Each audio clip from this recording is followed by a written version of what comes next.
माई के तुवाला धलसाल कहाँ माही गई झलगुरुगा माई झारे लांबी केस कहाँ माही गई झलगुरुगा माई झारे लांबी केस सोनामा के कही भवानी माई रूपमा लागे साल माझी आई बैठल नाओ बहिना झारे लांबी केस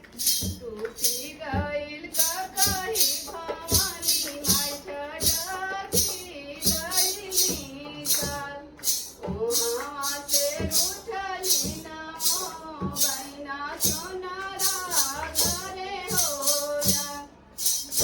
ओहा से उठली नाओ बहिना सोनारा घरे हो जा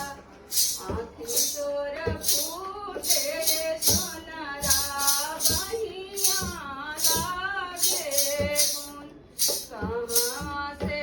आँखी तोर फूटे सोनारा बहिया लागे गुण कौने हाथे गढ़ल